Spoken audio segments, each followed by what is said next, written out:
Forbes India presents Top 30 Talent Leaders of 2023, powered by Indeed. This is Munish Vasudeva.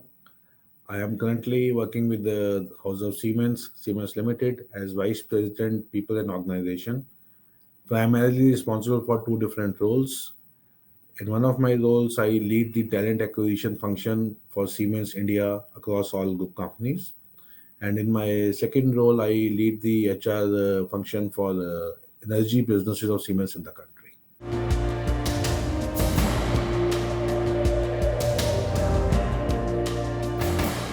I think once you are in the career of HR, shaping the culture of the organization is something which you can influence on. And I have been a big fan of leveraging people potential to reach, bigger goals in life. It's like a win-win-win for the employees, the stakeholders, as well as the society at large.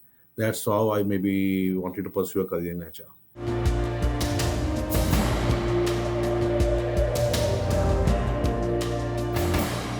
I started my journey with the House of Siemens way back in '95, and before that, let me start giving you my journey of life maybe a bit earlier than that.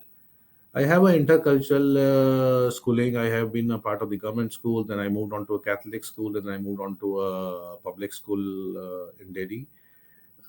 After having done my schooling, I went in for my hotel management, and that's where I learned the importance of being customer centric or customer first behavior.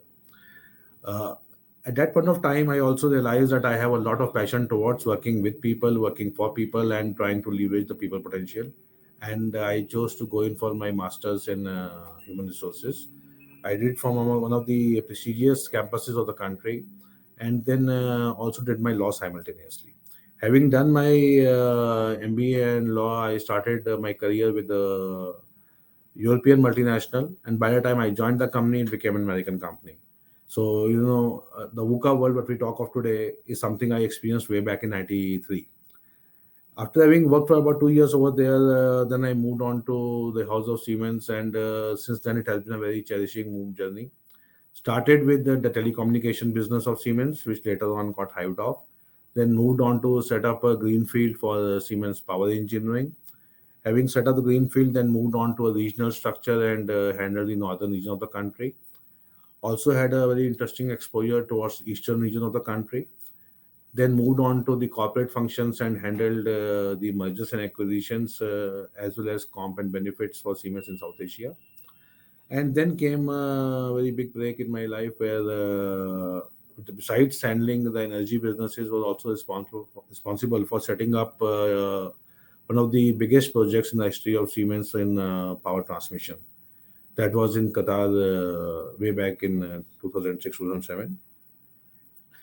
Within energy, then I have been part of, I would say, many transitions and the orgs, and where when I look at this reflections on my life, this journey has been a very learning journey. Sometimes, we are in a growth environment, sometimes it's a stable environment, and sometimes we've also seen reorganizations and restructurings happening.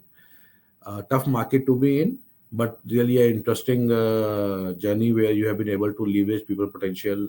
At any point of time, the business handles almost about 3,000 to 4,000 people across various sites, factories, and manufacturing locations. In 2019, I took over as the head of talent acquisition for Siemens Group in the country. And that's where the importance of, having the right talent at the right time, at the right place, at the right cost, whatever right can be, is something this function is responsible for.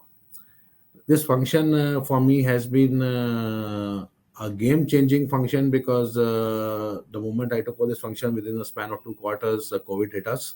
And then right from a freeze environment to an environment where India became one of the biggest hubs for ramp ups. So in last 2 years, we have hired almost about 6,000 new colleagues year on year, in an environment which is quite dynamic, in an environment which is still getting stabilized on the new working models. So overall, an interesting journey. On the personal side, besides being a corporate professional in the field of human resources, I also have a very passionate cause towards child education, and I do support an NGO wherein we spend a lot of time and resources on bringing education to kids who have now gone to school. So that's something about me and my journey.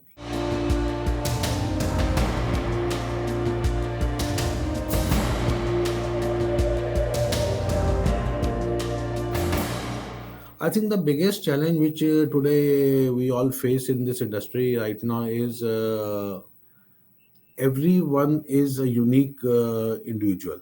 So we don't have a single shoe which can fit a single shoe which fits all the sizes. What's important over here is how do we customize the offerings to a candidate. This is surely a market where the candidate or the employees, you know, are in a position of dominance. So we'll have to keep on customizing our requirements. There will be people at different levels of evaluation, on the different levels of evaluation curve. That would mean that there'll be some people who would need a job for the sake of a job or employment for their survival. But there are also people who have moved on to the extreme other part of the continuum where they will be focusing on how their role brings purpose to society.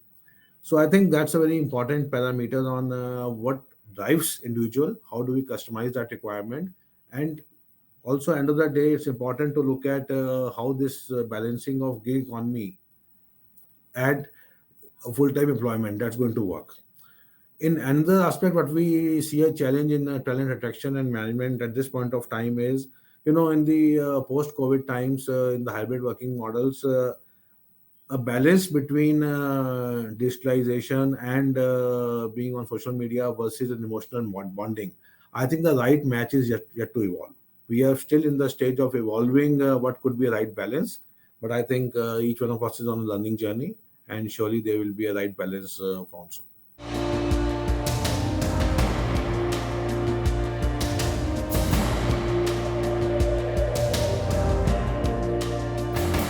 Again, I would say here, as Siemens, we are looking at retaining top talent, attracting the best of people in the industry, and we are a technology company.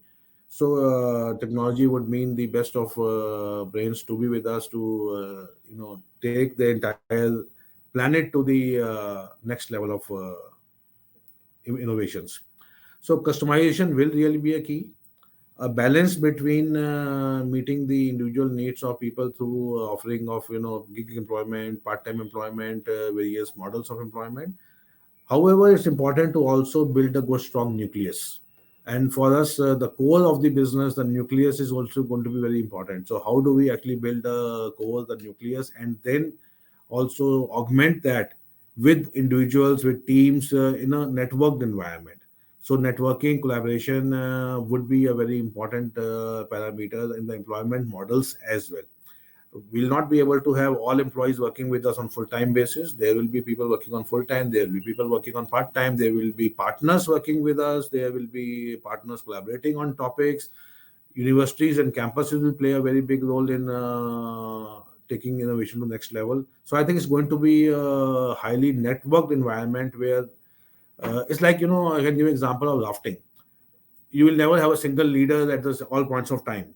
The leadership will keep on shifting, and that's where the talent market is going to be, and that balance is going to be important to tide over and be a winner in the coming times.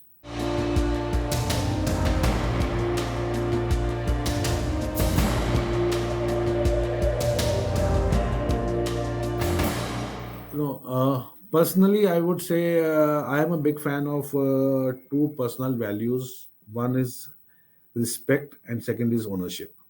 So, if you respect people, respect the systems, respect the changing environment, it makes people surely motivated to contribute. And secondly, ownership, the way we own our purpose, the way we own the agenda, it also helps in building a culture of ownership. And if both these combinations of respect and ownership combined together, everything is achievable. And end of the day, leveraging the ecosystem around us is an art which we need to, keep on learning, evolving, and this is going to be a winning mantra for us.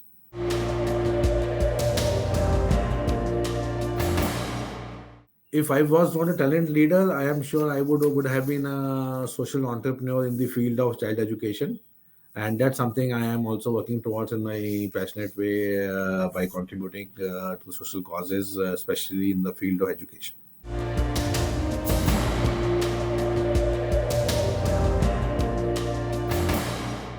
I think I will not say I have to give any advice to anyone in considering a career in human resources. I can only share my perspectives, and my perspectives would be passionate on what you want to do, live with your personal values, contribute to a purpose, and above all, give back to society while also having fun at your personal side.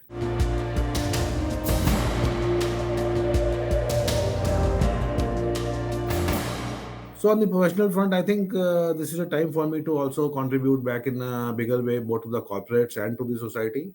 And what lies ahead of me is maybe more challenges to look at developing the organization for the next mega changes, and also start looking at how I can do the knowledge transfer, make the next generation come up to speed faster.